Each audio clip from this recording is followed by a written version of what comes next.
Hello, people. Welcome to another episode of Conspiracy 420. And this is a really, really good one. And we got a legend of Dracula from his humble beginnings as a warlord, a ruler of many, many places, and banging all kind of women to the bloodsucker that we know today. This is Conspiracy 420 and episode 66. And we're talking Dracula. And today we got Mike, RockerMike, talking to us, and he did a lot of investigation. He went behind the scene to a Transylvania castle to get this information for us. So, Mike, you the host of this great, wonderful show, Conspiracy 420. What kind of findings do you have for me in this great thing of Dracula? Wow. Well, Rob, remember last month we were getting lumped up at Johnny's and you brought up this idea to do this show? Yeah. And I was like, this is a great idea because we could talk about the traditional Dracula, the real Dracula, the one that from Romania, and we could talk about the Universal Pictures classic, Bela Lugosi. But we're also going to do some shows on Frankenstein, the Mummy, and the Wolfman. And what's interesting about at least three of those. Question before I forget, you were watching that old school Dracula movie yesterday. I was watching Nosferatu. Okay, that's great. It's classic. I was actually watching the 1979 remake though, which is great. Okay, but the original 22 silent film is still amazing. But and what's cool about talking about vampires and stuff is that so many different cultures have a variation of that, and you gotta wonder, like, are they real? Were they real? Were they based on something? Even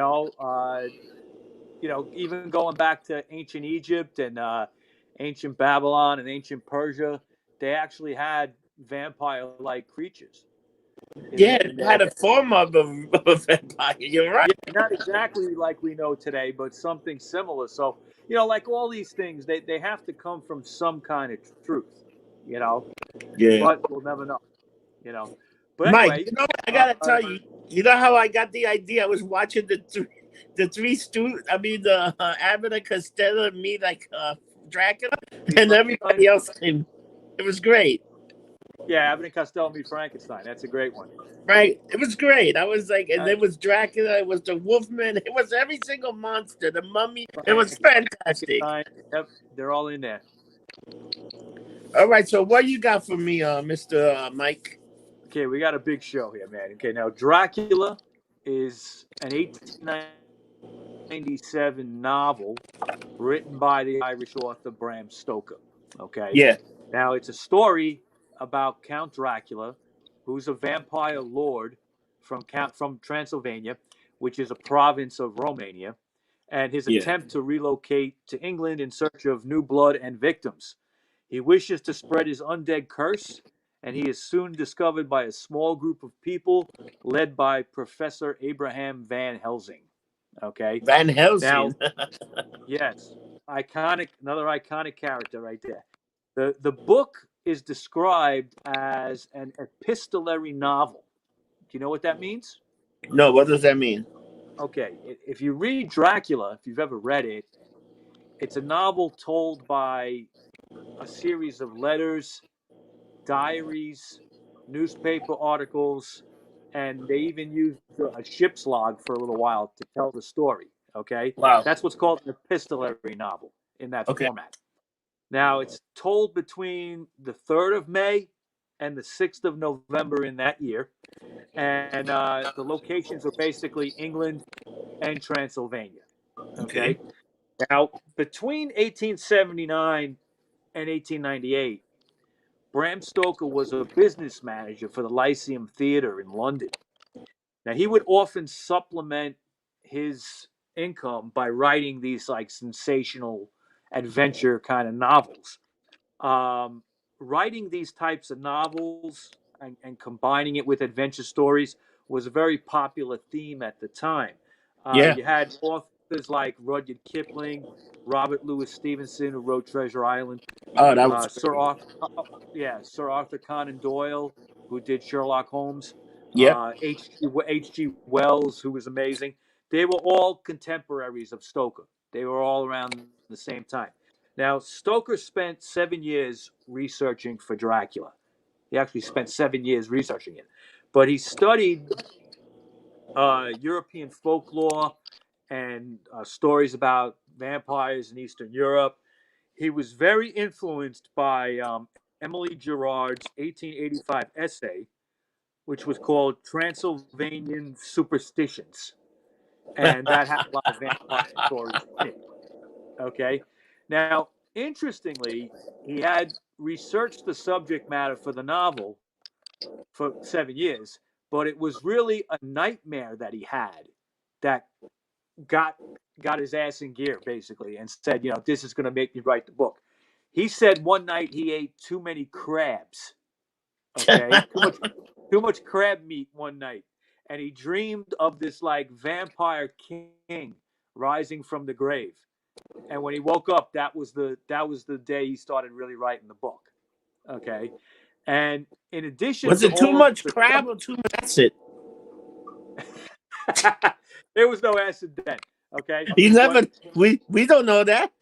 well, you know what was around now? Sir Arthur Conan Doyle, right, who wrote all the Sherlock Holmes books. Okay, do you remember a Sherlock Holmes story called The 9% Solution? What was that? Yeah, I remember that. That was about cocaine. It was about cocaine? Ooh, yeah. Wow. Sherlock Holmes does cocaine in that story.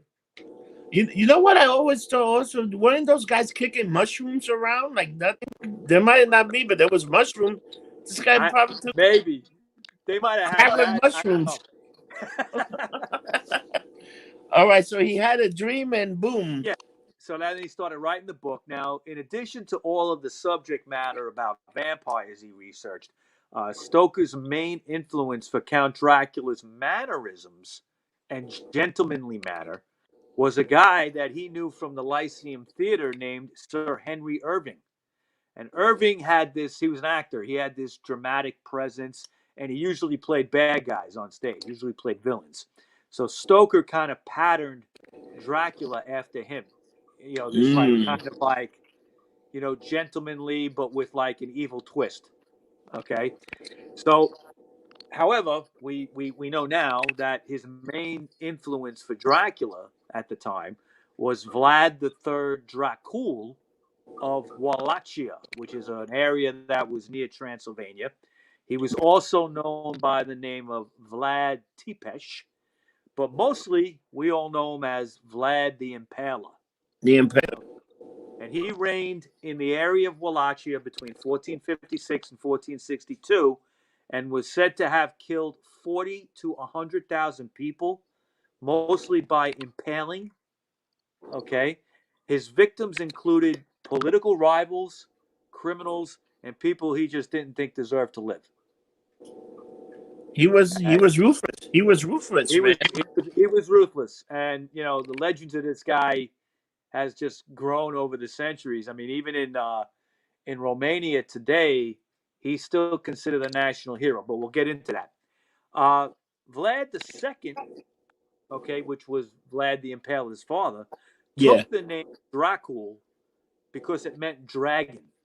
Okay, and Vlad II was a member of the Order of the Dragon, and it was a society of European aristocrats and monarchists that swore an oath to protect and fight for Christianity. Wow. So specifically, the Ottoman Empire and the Ottoman Turks were the enemy of Christianity at that time in history. So Vlad II and his son often fought back Muslim invaders. They were part of this Order of the Dragon, and they were sworn to fight off any enemies of Christianity. So Vlad II, one thing that they did, and later his son would do, would make sure that all the currency that they minted, whether it was coins or paper currency in those days, had a dragon on it. Wow. Okay, so there's coins out there with like Vlad the Impaler on one side and the dragon on the other. They're probably worth a few bucks, you would think, right? Hey, I'd love to have one. That'd be cool, right? Yeah. Do you look up how much that's maybe worth? You think you will? I looked at pictures of them. I didn't look at their worth. I get back to you on that. That's interesting. I imagine anything from 600 years ago is going to be worth something, right? You got a coin with. Whoa! Look at this. Dragging on that. Now, Vlad the Impaler was actually deposed from power 3 times. Okay, and his title was called Voivode of Wallachia. Okay, and he would be deposed 3 times and return to power 3 times. Yeah, why did that happen? That was crazy. Well, I get into it. I mean, he was betrayed. He had a lot of scandals. Yeah, a lot of shit going on. Now, his power struggles came from basically the problems with Hungary in the west and the Ottoman Turks were in the east. Yeah. So, as a child, him and his brother, his younger brother, whose name was Radu, were held hostage by Ottoman Turks. They actually captured him, okay, and his brother. And his father, Vlad II, was murdered by a governor of Hungary. Wow. So you had these power struggles going on where you had the Hungarian Empire trying to assert power over that region. Now, they were Christian, Orthodox Catholic, that kind of stuff. But, you had that. And then you had in the east, you had all the Muslims looking to invade Europe, that to just come over from the Ottoman Empire at the time. Now, Vlad himself was becoming known for very extreme measures against his enemies. There were times when the Ottomans would, be in battle and they would sue for peace. They would send out some kind of messenger to stop the battle and try to get some kind of peace treaty. He would kill these messengers. Oh yeah, he was ruthless. He would kill them. Okay. Now, in 1462, he attacked the Ottoman Empire. Okay, and he massacred tens of thousands of Turks and Bulgarians. Okay. Now, the Ottoman Sultan at the time was named Mehmed II, and he asked for peace. And Vlad had the messengers impaled and their turbans nailed to their heads. I don't know in what order. I guess he nailed them to their heads first and then impaled them. That would make more sense, right? So later in 1462, later on in that year, there was still battles were going on with the Ottoman Empire. Vlad went to see the King of Hungary. He actually went to visit him, and he was going to ask for assistance in the battles. Now, that's kind of like going to somebody that really doesn't like you too much and asking for help. Yeah. Okay. So that's what he did, and they actually the king locked him up. He imprisoned him for the next 12 years. All right, and the reason that was because Vlad was a loose cannon. Okay, he was the massacring that was going on. The king of Hungary felt there's no way we're ever going to have peace with these people. Okay, because of what he was doing. Now, during that time that he was in jail, his legend of the brute force and impalements that he was doing spread as far as Germany and Italy, where stories of this cruelty were actually told, and they were very popular. Yeah, they were probably about this legendary guy. All right.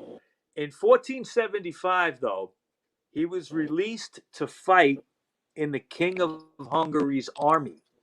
All right, so I find this interesting because they needed him, okay? They were fighting the Turks in Bosnia. So they said, okay, take Vlad out of jail. We need him. But we've locked him up for 12 years because he's a maniac. But now we're going to need him, okay? So what happened was he went into battle and he actually regained control of Wallachia, okay, where he was originally king of, okay? And that was in November of 1476. But it would be brief, and he would be killed in battle in January of 1477. So that was the end of Vlad. Now, according to legends, the Ottomans, when they killed him, they cut his body into like 1,000,000 pieces, and his head was taken to the Sultan Mehmed II. Okay, and the place of his burial is unknown, but one location that was always considered a possibility was a place called the Monastery of Snagov. Okay, and in 1933, they actually excavated that monastery looking for his burial place, and they found what was most likely the spot. So they started digging, and all they found was animal bones, horses, dogs. They never found his body. So the other place that they were looking at was a place called the Comana Monastery, and that actually was established by Vlad himself when he was alive, and it was kind of close to the battlefield where he died. So that's kind of like the official place where they think he is, but they've never found his bones. I don't think there's anything left. I bet the Turks chopped them up. Yeah, they're probably fucking like, get this guy out, take him out. You know what's funny about that, Mike? You remember they did a movie, Dracula Told, and it was pretty much about Vlad the Impaler. Yes, yes, and also the Gary Oldman Dracula, the Bram Stoker's Dracula. Okay, with Gary Oldman and Winona Ryder and Keanu Reeves. Oh, that was great. The beginning of that movie, it's all about Vlad. Okay, you see him in battle, and he was impaling people, and they brought that into the story. I always thought that was cool. That's a good movie. So, Mike, how did they take Dracula, this guy? Yeah, how did they take this guy, Vlad, and then turn into Dracula? Because it's nothing about vampire and Vlad's life or anything like that. I think that one of his legends was that he would kill people, drain the blood out of the people he killed.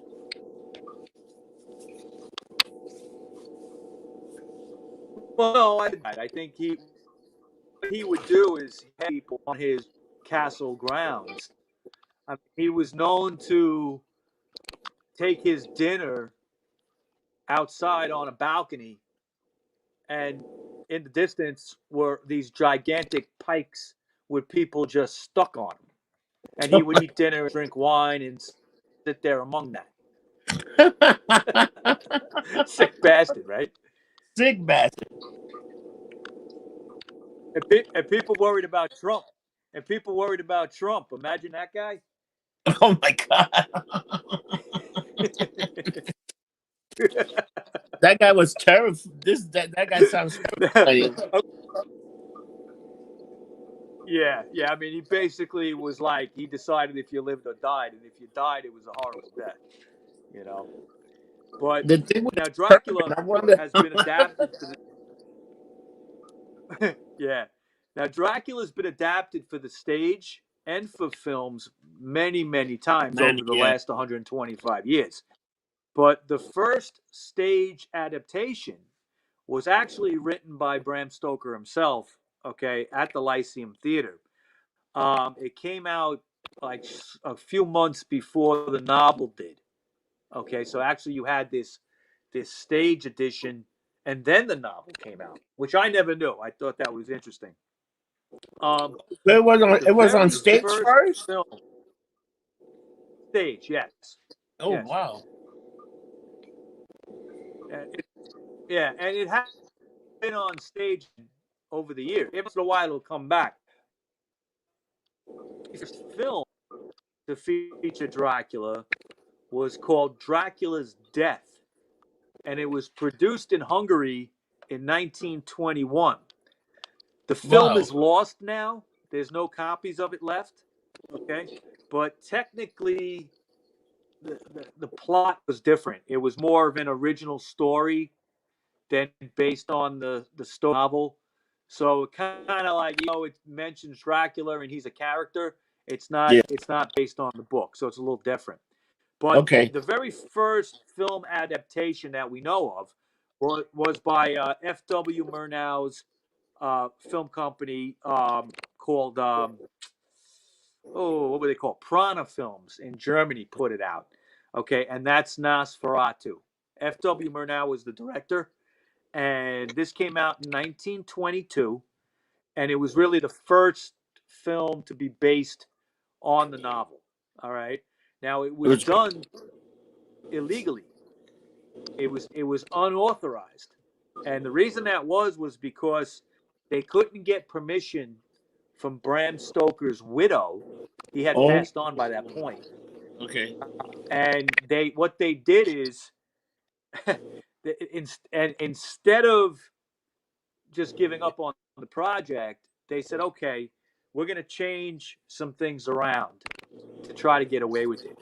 So they brought in a screenwriter named Henrik Galier, okay? And he was told to alter certain details from the book and change the action from England to Germany, okay? So instead of him coming to England from Transylvania, he goes to Germany. Now Dracula's name in Nosferatu is not Dracula. It's Count Orlok. Yeah. Right? Now Jonathan Harker became Thomas Hutter. Mina became Ellen. All the changes were made to kind of get around the lack of permission to make the movie. Florence Stoker, who was the widow of Bram Stoker, sued Prana Films, and copies of the film were ordered to be destroyed. Now, some survived, okay, and they were shown in theaters in 1922. But Florence Stoker ended up giving up her legal fight because Prana actually went bankrupt, and all she ever got was the cost of her legal fees. She never, got anything out of that. Okay. Wow. Other than the fact that many copies of the movie were burned, okay, destroyed. The few that survived, some of them were destroyed in the Second World War, okay, and then a few did make it to the United States and some other countries after the war. That's an interesting story in itself. The movie Shakespeare. The movie what? With Willem D. John Malkovich is the director. F.W. Murnau. You ever see that movie? No, I never seen that movie. Is it good? Yeah. And there's an interesting twist on it too, because Willem Dafoe is playing a vampire, and he's supposed to be actor Max Schreck, who was the name of the guy who played Nosferatu. But in this movie, he's a real vampire. Oh, shit. And people are dying on the set, and, as they're making the movie. It's cool. It's a cool flick. Oh, I got to see that. That sounds great. Yeah. Shadow of the Vampire. Very good. Came out, I think, in the 90s. Very good. Nosferatu would be remade in 1979 by German director Werner Herzog. It was called Nosferatu the Vampire. Are you there, Rob? We lost you. Hello? I'm not seeing you. Okay. All right.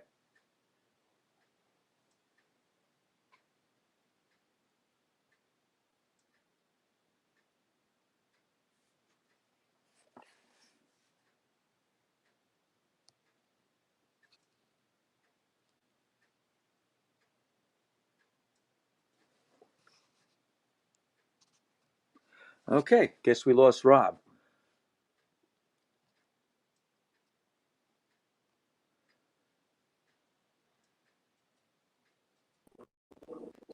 Hey, you're back.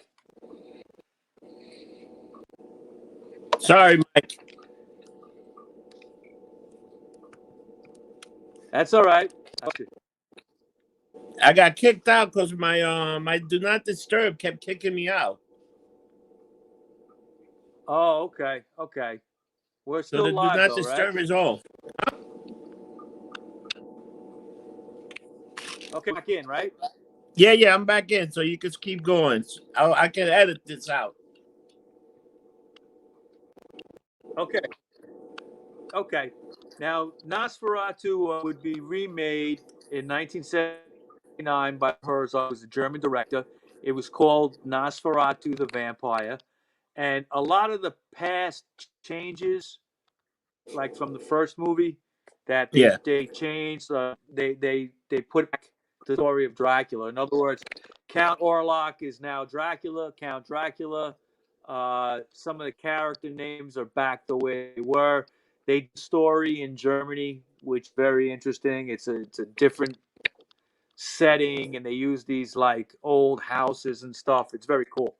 Now, Florence Stoker, Bram Stoker's widow, did Yeah. license the story to playwright Hamilton Dean in 1924. He created an adaptation of the film stage, adaptation of the story for stage that toured England for several years and then eventually settled in London for a stay there.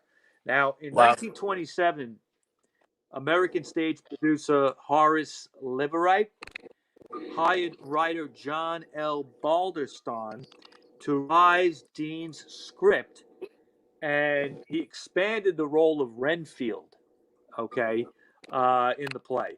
And Mina Harker and Lucy Westerner were combined into just one character named Lucy. He also omitted the Arthur Holmwood and Quincy Morris characters completely.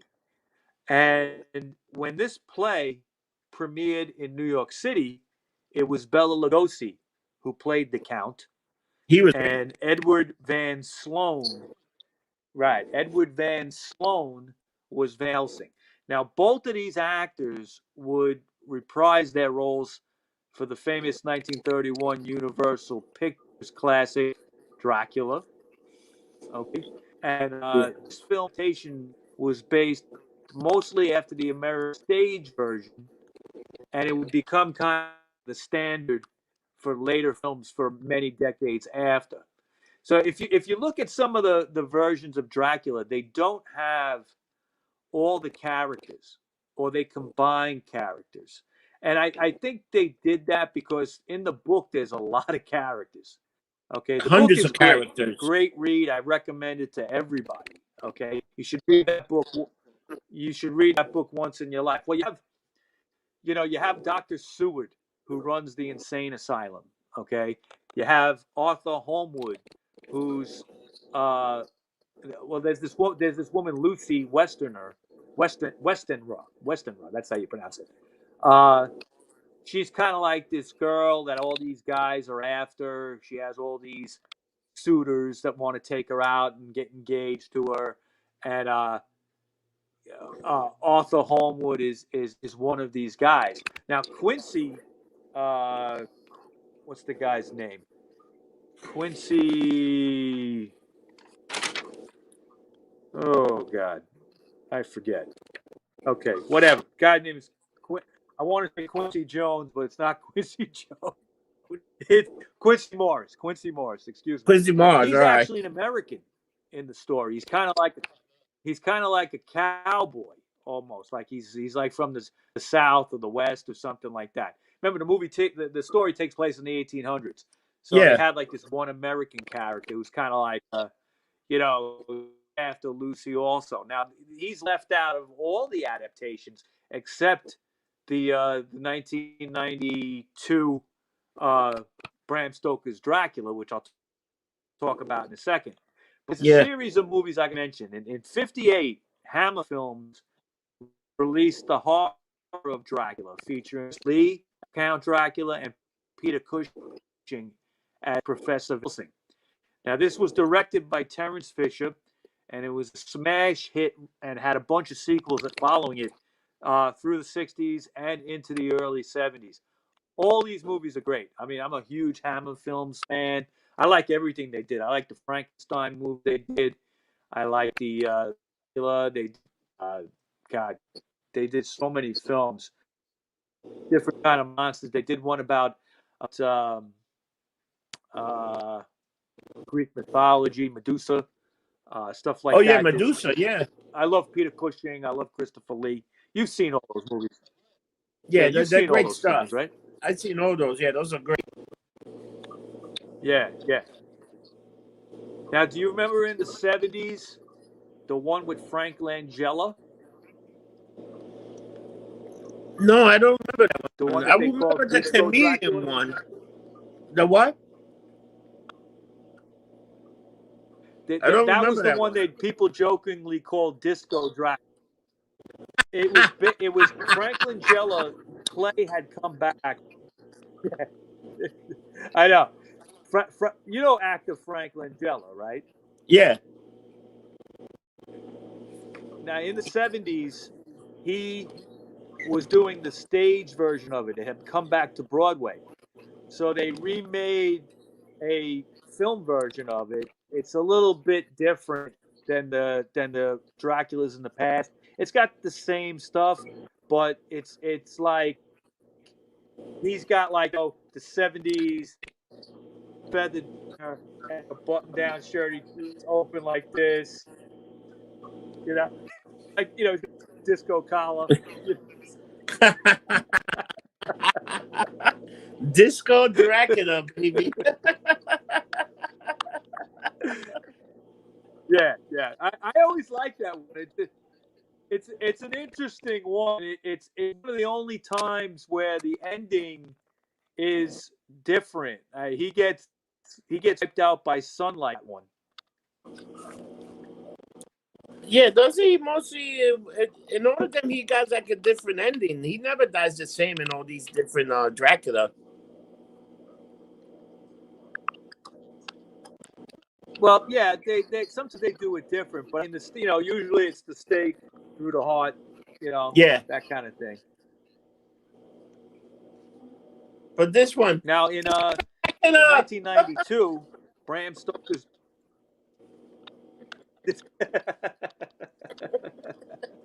Now in '92, Stoker's Dracula, starring Gary Oldman in a role, that was directed by Francis Ford Coppola. That was great. The thing about that is it's probably the most accurate portrayal of the novel ever filmed, because all of the characters are in it. You got Arthur Holmwood, Quincy Morris, Dr. Stewart, Helsing, all the characters are in it, and Lucy. Okay, so it's kind of like an epic. I like that version. I think Gary Oldman did a great job in that role. And it does incorporate the Vlad the Impaler stuff too, so that's great. Yeah. Now, did you ever wonder, Rob, where all these legends got started? Yeah, where? Well, the first real vampire craze, that was in Europe, started in Serbia in the 1720s and 1730s. In fact, it was so crazy that people were being accused of being vampires. If they died, they were digging up graves trying to find out if they were. People believed it, and they were making people dig up graves and see if like their next door neighbor was really a vampire that just died. Something like that. That's crazy. Okay. That can't be real. It went nuts. They went nuts for it for some reason. Now, there was a short German poem by a writer named Heinrich August Ossenfelder called The Vampire, and that was published in 1848. And that was really the first vampire story to have kind of erotic overtones, because there's always kind of like, sexual overtones with vampires, especially Dracula. He's considered kind of like irresistible and that kind of thing. Now, the famous German poet Goethe had a prominent vampiric element in the poem Bride of Corinth, and that was published in 1797. It was a story about a young woman who returns from the grave in search of her fiance. Okay. Whoa, so Now, that's a the vampire. first man, yeah. They don't call it that, but it is. The first mention of vampires in English literature appears in Robert Southey's poem The Laba the Destroyer, and that was published in 1801. Also, it was Sam Taylor Coleridge's Christabel, and that had a female vampire character. That was actually 25 years before, okay, and also 25 years before was a story called Carmilla by Joseph Sheridan Le Fanu, and he was an Irish writer. And that Carmilla story, the character, the female character it's never really called a vampire, but she drinks blood, she bathes in blood, okay, and she's also kind of a lesbian. All right, they don't say that, but that's really what she is, and that was the first that they incorporated, like the whole like lesbian vampire thing. Okay, lesbian vampire. Yes. The thing is that yeah, the thing is that folklores around vampires and vampirism have existed for thousands of years. Okay, the Mesopotamians had them. The Hebrews had them. The ancient Greeks had vampires. The ancient Romans had them. If they weren't straight up vampires, they were more like demons or spirits that would drink your blood or your life. Okay, you know what I'm saying? Yes, it's scaring me now, man. Now, the modern day depiction of what we know as vampires seemed to have begun in Eastern Europe, but one legend that quickly evolved was how to kill a vampire. Okay, so you had these legends popping up in Eastern Europe, but it was always like, okay, well, how do you get rid of them? So in the Slavic cultures, which is like Russia and places like that in Eastern Europe, a wooden stake would be used. Serbians sometimes used a hawthorn wood. Okay, Russians like to use ash wood when they use a stake, and one common legend was that if you used aspen wood on the stake, it would definitely kill the vampire because Christ's cross was supposedly made out of aspen. Whoa. Yeah. That's fucking cool.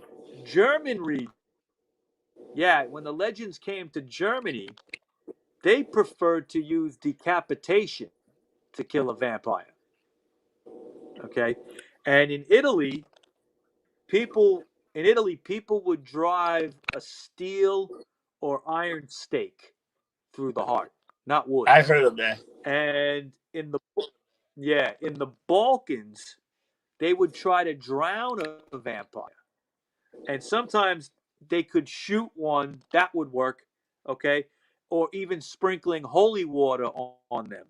Okay, that would destroy the vampire. So you have all these legends together. In Romania, garlic could be used as a deterrent.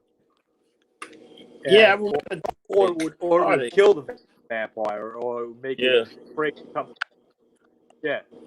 I mean, people used to put garlic, big garlic cloves on the walls and stuff like that. You see that in the old movies. Yeah. What they used to do too. Yeah. What they do too is if you were suspected of possibly going to turn into a vampire when you died, they would put garlic in your mouth in the coffin. Okay. And then what they would do, that didn't give you very good breath on the way to the afterworld, you know? No. You don't kiss a girl once you get to the afterlife. Nah, you need a Tic Tac or something. Now, dismemberment would work. Okay, that would stop the corpse from rising from the grave. And in some areas of Germany, they would place a lemon in the corpse's mouth if they suspected that. Now, I don't know what that would do. Okay, I got no idea what that. Never heard of a lemon. Never heard of a But lemon. the ancient, I never did either. I never did either. But the ancient Persians and the Babylonians, they had these blood drinking demons in their culture as well. In Assyria, the ancient Assyrians and the ancient Babylonians, they had creatures called Lilithu. And that gave rise to the Jewish legend of Lilith. You ever hear the story of Lilith? No. Okay. Jewish people believe that Adam and Eve, Adam actually had a wife before Eve. Eve was not the first woman. Eve was the second woman. But there was a woman before created. Yeah. And her name was Lilith. And she was just no good. She ended up hanging out with demons and, evil creatures in the Garden of Eden. And she had to be banished from the Garden of Eden. She was thrown out. And when she was thrown out, she left with demons. And they used their legends that, they would drink the blood of Jesus for death. So that's where they get the ancient blood. Hebrews used to think that Lilith would get you at night. Yeah, that's where they get that from. Now, in Asian cultures, they even have vampire-like creatures too. Okay, in Japan, there's a creature called the Nukikubi. The Nukikubi. I have to ask I about that if that's the right way to pronounce it. The Nukikubi. Okay. And Nukikubi. Now, the Nukikubi, their head and their neck would detach from their body, and they would fly around and prey on people at night, bite them and eat them and shit. Okay, and so the neck and the head would come and just get you. Okay, now in the Philippines, they had a similar creature called the Tagalog Mandrugu. Okay, and that's translated as bloodsucker. The Mandrugu looks like an attractive girl. It looks like an attractive girl by day, but then grows wings at night. And there's an elongated tongue that comes out of its mouth to drink the blood of sleeping victims. Oh, man. That's weird, scary. right? Scary. Oh, yeah, Jingashi, the Jiangshi, okay, the Jiangshi are Chinese that hop around and they kind of just absorb all your life essence. They don't drink your blood, but you just end up like your whole soul is taken out of you. Okay. And they're considered kind of like mindless creatures, not like vampires that can talk or have a purpose. Okay. Maybe but zombies. They're considered mindless. And like a zombie. And they only happen when a soul doesn't leave a deceased person's body correctly. Now, in the 1980s, you got to look these up. I've seen these films. In the 1980s, there was some films out of Hong Kong that featured these creatures. And there's two movies that stick if you ever want to see these creatures. It's called Encounters of the Spooky Kind. And then there's a one called Mr. Fire out of Hong Kong. That was in the late 80s. If you ever have a chance, It's the only movies I've ever seen that have these Jiangshi creatures. And they hop around and they get you. Now, you know about the chupacabra. That's another. Yeah. The chupacabra is the mystical creature of Puerto Rico.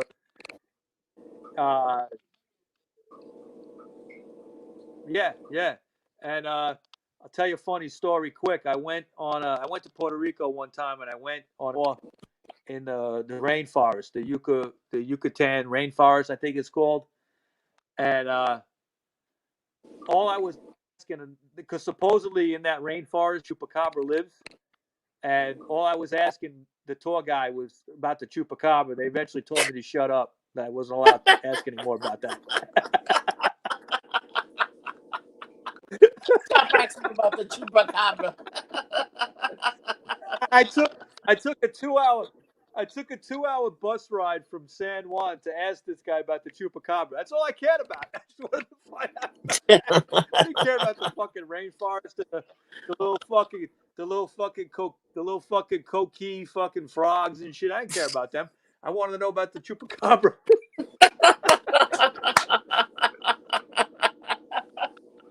Everybody was telling me to shut up. All right, I shut up. That's fantastic. Now, yeah, it's funny. The only vampire character out there to be almost as popular as Dracula is the Vampire Lestat. Yeah. Okay. Now that's from the Vampire Chronicles, written by American author Anne Rice.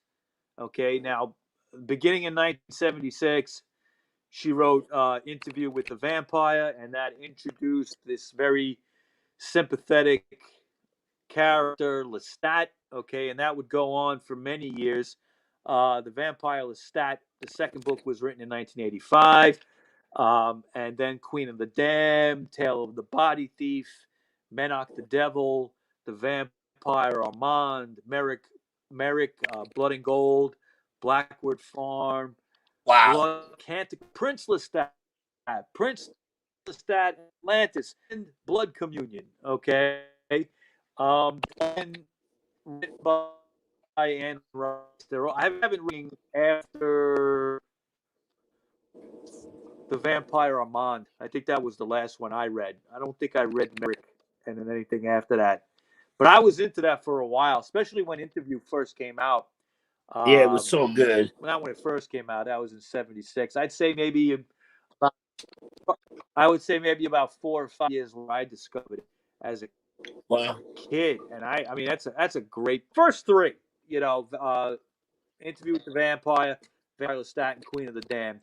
I think are great books. After that, they go into different characters. There's a whole world about that. Lestat's not even in so the books. It's the other characters, but it's good. You know, it just seems like vampires are like gold. Like if you want to make a movie that'll make some money, make it about a vampire. Like people just love seeing that shit. You know. That's fantastic because vampire, they're money maker. People are fascinated by vampire.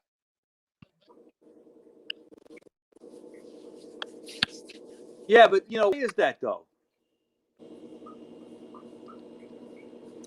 Is that but people always been fascinated, even from the Anne Rice. Why do you think this thing is?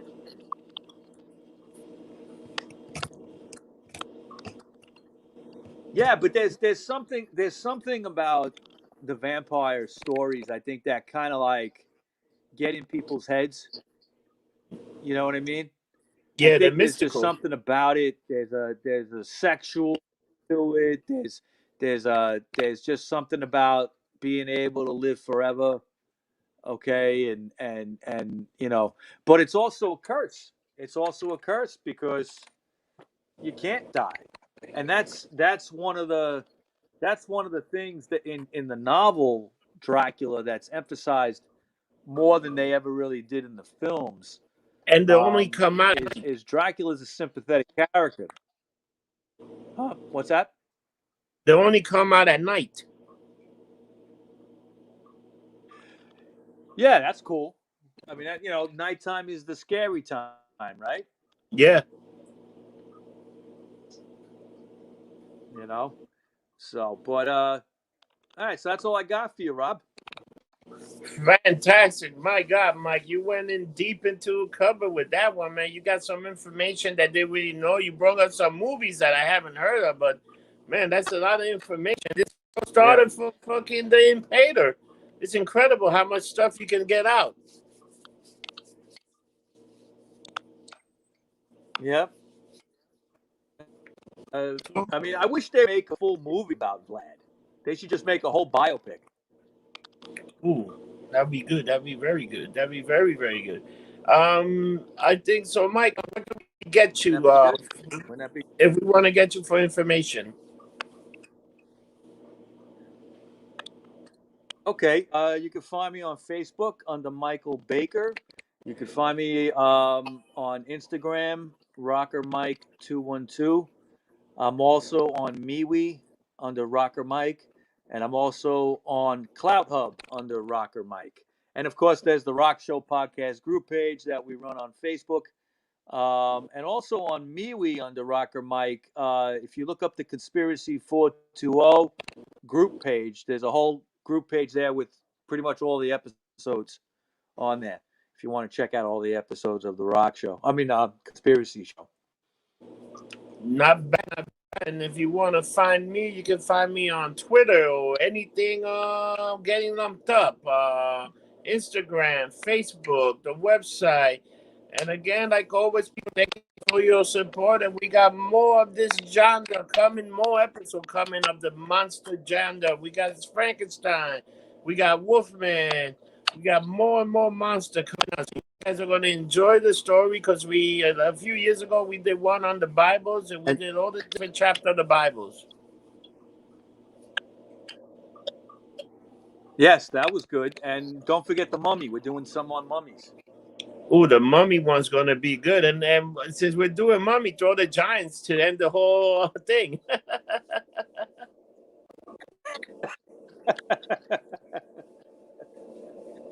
I don't know. Ancient Egypt stuff, we always do well with that on this show. That and Nazis. Nazi UFOs. Yeah, Nazi and UFOs never fail. Oh, wait, I don't want to get... Wait. I guess we'll never be at Disney, right? No. We won't be working for Disney anytime soon. All right, Mike. Another great job. Another great job. And remember, don't get drunk. All right, man. Get lumped up. Get lumped up. See you next week. Take care, people.